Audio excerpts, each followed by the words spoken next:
Hi folks, I hope you enjoyed that opening piece. I'm going to break it down for you in just a minute, just in case you can steal a lick or a concept. But first, can we talk about how I feel about my Epiphone Riviera now that I'm nearly a year into it. As you know, I'm very kind of lucky and spoiled with the custom shop guitars that I have, and so I thought it might be interesting for you to hear what me, Mr. self-confessed guitar snob, thinks about this guitar, because it's the only so-called affordable guitar that I have. As you know, I bought it because I intend, or I go out and perform in the streets for summer tourists in Edinburgh. Well, not so much in Edinburgh these days, more in Perth actually. Anyway, and I was getting more and more concerned about somebody beating me over the head and running off with a custom shop guitar. That's why this guitar exists. So, we'll start off with the bad. I do have my moments with the guitar. Sometimes I'll be playing it and I'll flip to the neck pickup, no sound. And so straight away you're thinking, trust me to get a cheap guitar, why did they even bother? But of course that could just be a one-off. It could be something in the wiring loom, something in the pickup, I don't know. However, if I can just tell you what my plans are with this guitar, that might cure the problem. A chap called Ben Murray and I have been corresponding. He is a one-man operation who hand winds pickups, nice boutique hand wound pickups.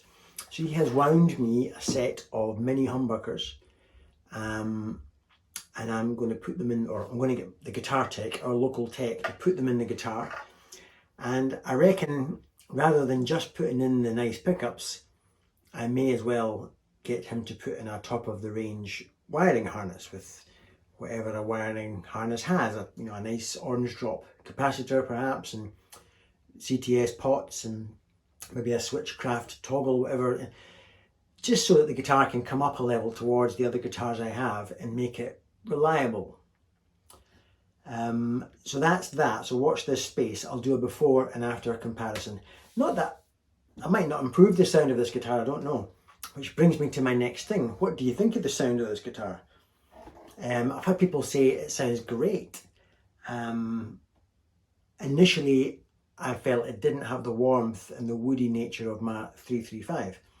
But is that a bad thing? I'm starting to think maybe not. This frequencator, I think, lends it a more metallic, snappier sound. Initially, I didn't like that, but on playback, I'm starting to really quite enjoy the sort of articulate nature of this guitar and the mini humbuckers. So let's go on to the good. No problems at all with the tuning. Let's not kid ourselves, they're not Grovers. When you twist a Grover, that's like being in a Rolls Royce, it's wonderful. But these are not bad at all, and I have no issues with them. The nut seems to be cut well. I don't get any pinging noises when I tune the guitar. The frets, well, apart from needing a bit of a polish when I got them, just sheer playing has allowed me to polish the frets. But in terms of the fret ends, what a lovely luxurious neck. There's no roughness whatsoever. There's no choking out when I bend. It's a good guitar. No issues at all with intonation and the bridge. And in the frequencator, of course, no problem with it, other than it does lend it a certain metallic, toppier nature. I'm happy with the pots. They're maybe not quite as wonderful in terms of how they react to, say, the Gibson, but they're good. So, a great guitar, just let down by the fact that I've had this problem with the pickup. I'm not going to pretend that it gives me the same rush as when I pick up something like that. All my other guitars give me a fizz because it is like jumping into something special. But it's a great guitar nonetheless. Now let's break this track down to see if you can get something out of it. Right, E minor. I've now taken this finger off to make it sound airy. B minor, albeit just 3 notes from a B minor. A.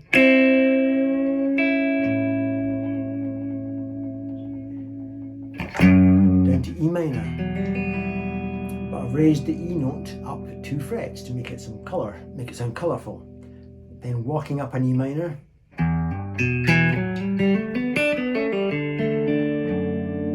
To a D chord, so I'm going from E minor to D by walking up it. Open G.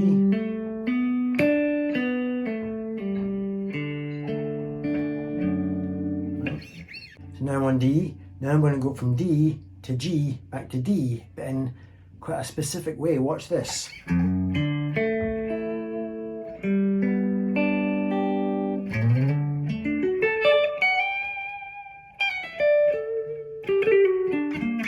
Whoops, I made a mistake there, but what I did was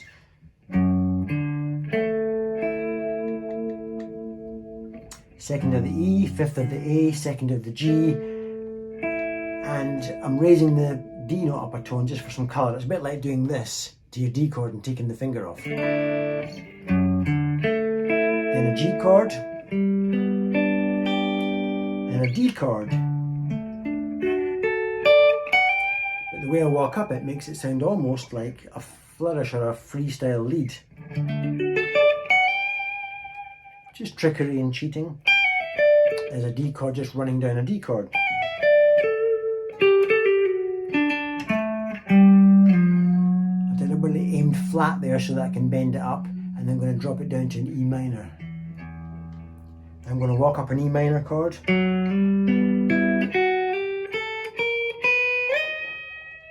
That version of E minor. Then just a little climb.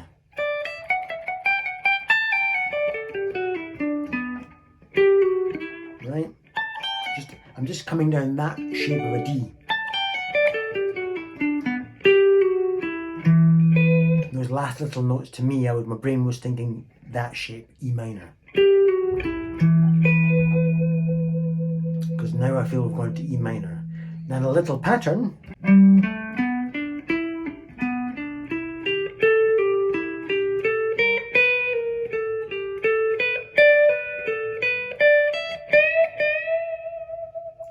Then I'm still on E minor. Just a little lick. Actually, it looks like I'm coming down an A chord. I don't know why that would sound correct. But that's kind of what I'm doing, but I'm still on E minor.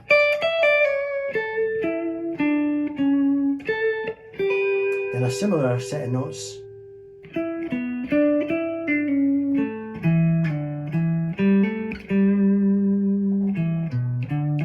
And that's just an E minor chord, albeit this is up a tone.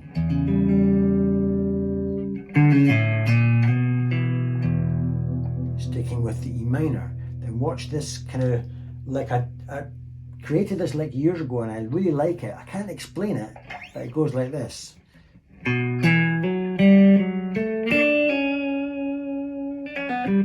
So that's just E minor.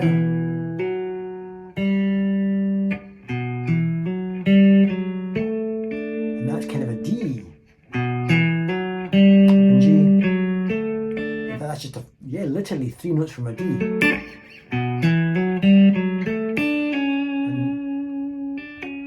And then the same lick again, only expanded. That's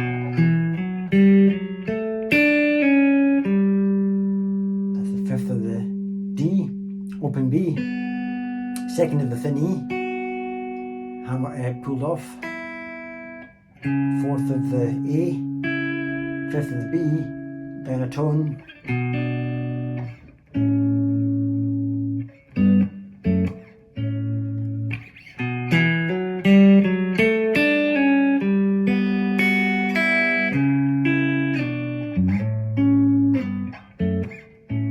Now I've got an A chord.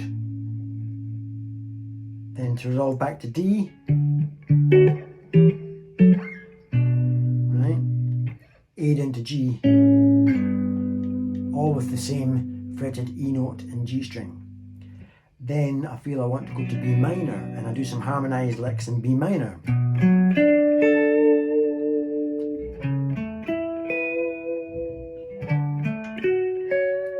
Can't really explain it. It's a B minor 7. Whoa. Yeah, it's a B minor 7 to an A. To a D major 7. Actually, we're getting bogged down, but there's your B minor 7. There's an A chord, a D major 7, and back to an E minor.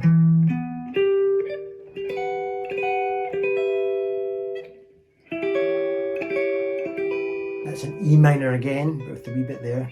Then this chord. That's back to an E minor, but I did a little, what would that even be? A C flat 7? Yeah, a B7.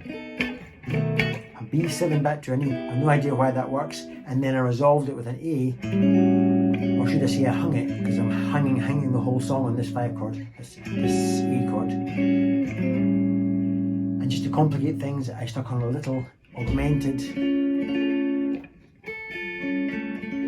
And then just to really complicate things, I stole a lick from Tobias Hoffman the other day that goes something like this, to really spell out this diminished sound.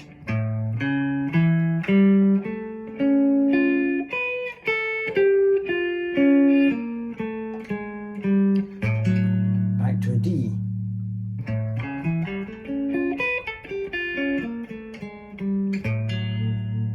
And that's my version of a D chord. To spell out this D7, because I feel we're got to D7, we're going to be going to an A chord again soon. So a G chord again soon. I did this. And then to my G. So to spell out that D7.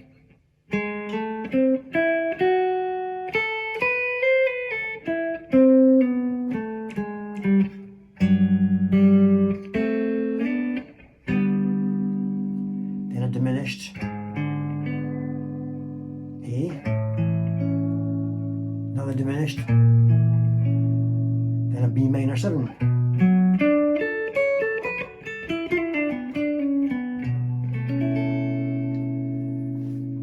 That's an A chord with a B on top. Don't know why that sounds nice, but it just does. And then I did my little classical thing.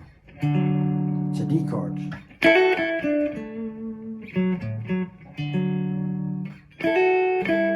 Little Hendrix. All just a D chord. And an E minor. And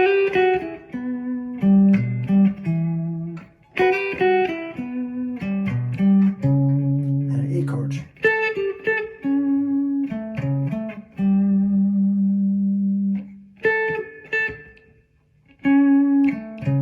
And resolve to a D chord.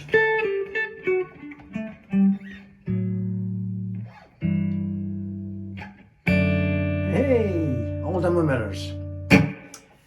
Now, when I listen to myself explain it all, it sounds like kind of complicated. As long as you know I didn't think of it cerebrally to then create the music. The music came first. I just noodle and my ear says, oh, I want to hear this sound, and I find out how to get that sound. Then if I can be bothered, I've then got to figure out how am I going to explain that to an audience. And that's when I pursue how I explain it. I play my guitar and I do experiments like that. I think, well, that's quite nice. And I think, well, that sounds quite, well, is that all right? Right enough, it's one of them. That's all I do. I make mistakes and I just try things and I think, well, that's shit. And I just stumble through, but I'm always led by the music first. My ear thinks, oh, I want to hear this sound. I have this idea in my head and I'm led by my ear all the time. So it's not theory based ever. It's never, and now I know that that chord's in that family, I could try that. Never. It's never that. It's just, I'm just a kid doing what kids do. I just have to shave more than a kid.